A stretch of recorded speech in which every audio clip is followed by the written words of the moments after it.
नमस्कार, आप देख रहे हैं सत्य हिंदी का दोपहर 2 बजे का बुलेटिन और मैं हूं आपके साथ कृति सिंह। पश्चिम एशिया में इतनी हलचल है, लेकिन भारत में पीएम मोदी ने चुप्पी साध रखी है। यही सवाल अब कांग्रेस ने उठा दिया है। इस बीच वेदांता ग्रुप के चेयरमैन अनिल अग्रवाल ईडी जांच के घेरे में फंस गए हैं। वहीं सीबीएसई का रीइवैल्यूएशन पोर्टल शुरू होते ही छात्रों की शिकायतों से घिर गया, लेकिन बोर्ड ने दावा किया कि सब कुछ ठीक चल रहा है। बंगाल में ममता बनर्जी की टीएमसी के भीतर बगावत की खबरें तेज हैं, तो ममता भाजपा और पुलिस पर विधायकों को डराने का आरोप लगा रही हैं। इन्हीं खबरों पर इस बुलेटिन में बात करेंगे, लेकिन पहले देख लेते हैं दोपहर की 5 बड़ी खबरें। पश्चिम एशिया संकट पर कांग्रेस का सवाल, पीएम मोदी की चुप्पी पर घेरा।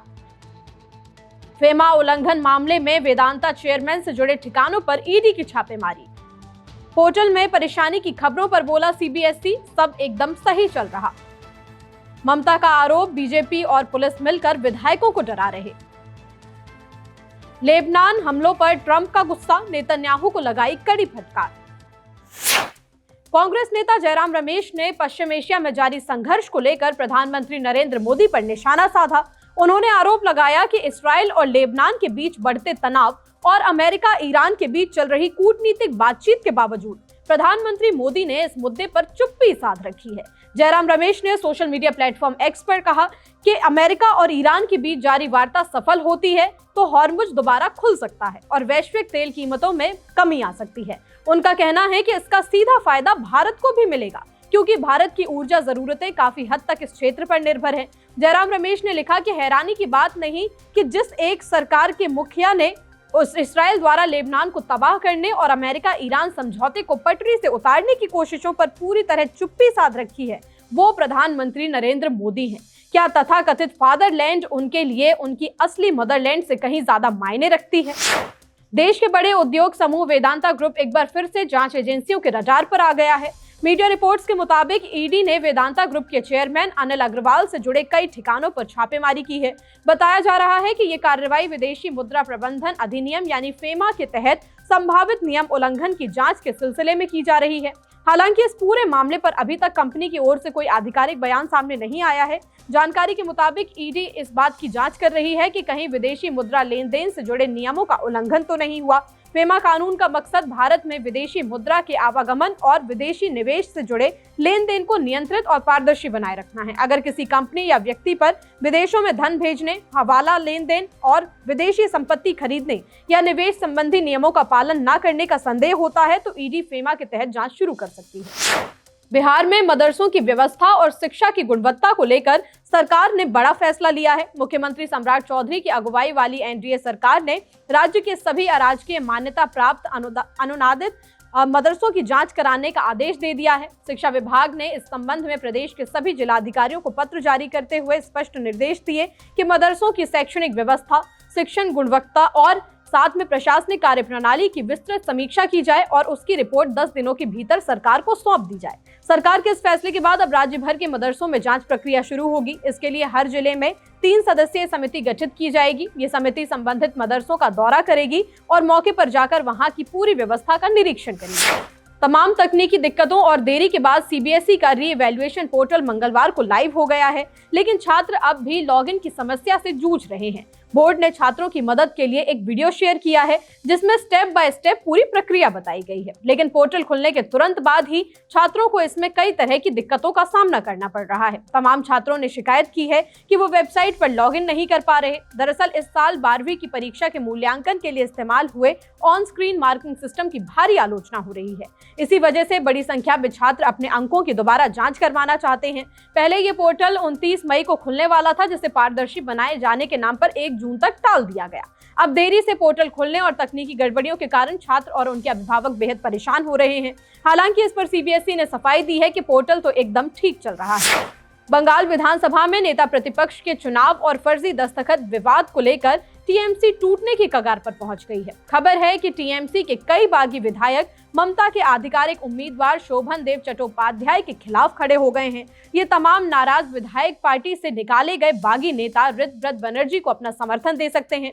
दरअसल हाल ही में हुए चुनाव में मिली करारी हार के बाद से पार्टी में असंतोष बहुत ज्यादा गहरा हो गया है। दिलचस्प बात यह है कि विधायकों का ये गुस्सा ममता बनर्जी पर नहीं बल्कि उनके भतीजे अभिषेक बनर्जी पर है। इस बीच मुख्यमंत्री शुभेंदु अधिकारी ने आरोप लगाया है कि नेता प्रतिपक्ष के पत्र पर विधायकों के फर्जी दस्तखत किए गए। जिन 2 विधायकों ने इस जालसाजी की शिकायत की थी उन्हें सोमवार को टीएमसी ने बाहर निकाल दिया। अब इस फर्जी दस्तखत मामले की जांच राज्य की सीआईडी पुलिस कर रही है। सीआईडी ने इस मामले में पूछताछ के लिए खुद अभिषेक बनर्जी को भी समन भेज दिया है। इस पूरे घमासान पर तंज कसते हुए भाजपा नेता दिलीप घोष ने कहा कि अब इस पार्टी में सिर्फ बुआ और भतीजे ही अकेले बचेंगे। बुलेटिन में आगे अभी और भी खबरें हैं। ममता का आरोप, बीजेपी पुलिस मिलकर धमका रहे। ममता बनर्जी बिना मंजूरी भी कोलकाता में करेंगी धरना। ईरान ने अमेरिका से तोड़ी बातचीत, लेबनान हमला बनी बड़ी वजह। अमेरिका में 30 भारतीय ट्रक ड्राइवर गिरफ्तार, जल्द होंगे डिपोर्ट।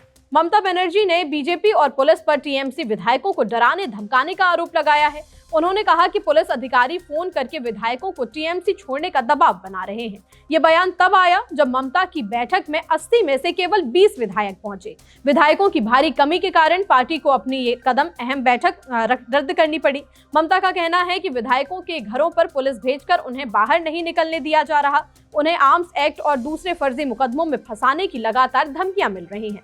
उन्होंने सवाल उठाया कि क्या लोकतंत्र में इस तरह से काम किया जाता है। ममता बनर्जी ने दावा किया कि डर के मारे उनकी पार्टी के कई नेता इस समय चुप बैठे हुए हैं। उन्होंने ये भी आरोप लगाया कि बीजेपी ने चुनाव में धांधली करके सीटें जीती हैं। हालांकि ममता ने साफ किया कि वो 0 से दोबारा अपनी पार्टी को खड़ा कर लेंगी।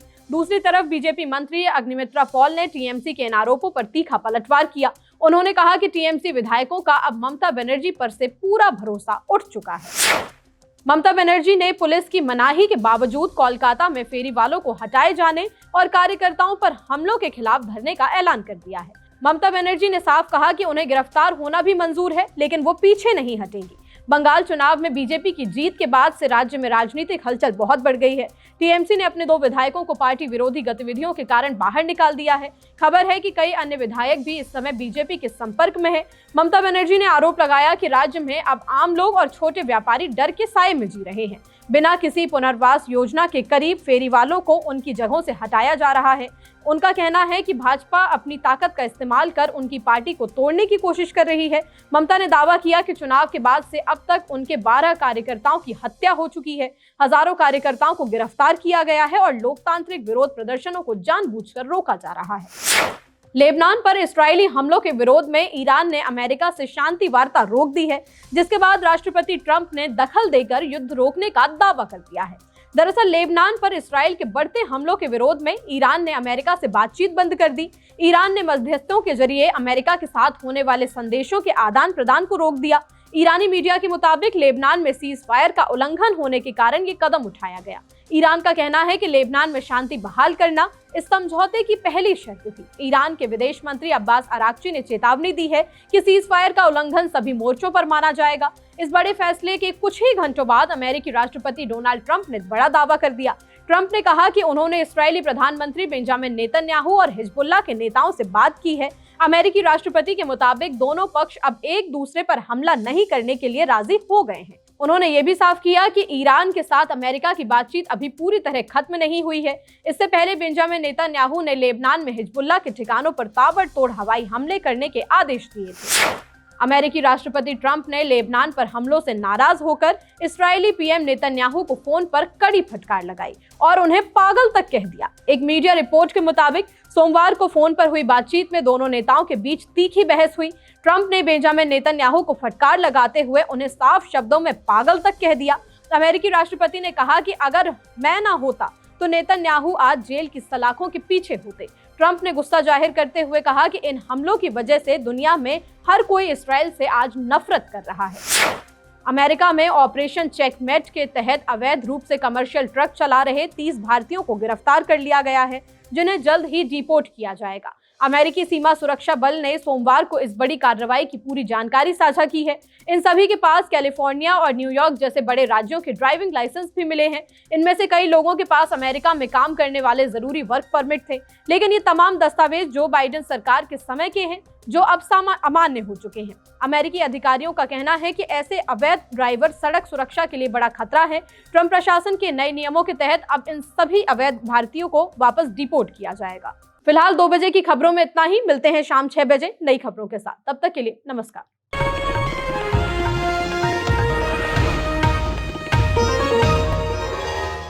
Copyright disclaimer under Section 107 of the Copyright Act 1976. Allowance is made for fair use for purposes such as criticism, comment, news reporting, scholarship, and research. Fair use is a use permitted by copyright statute that might otherwise be infringing.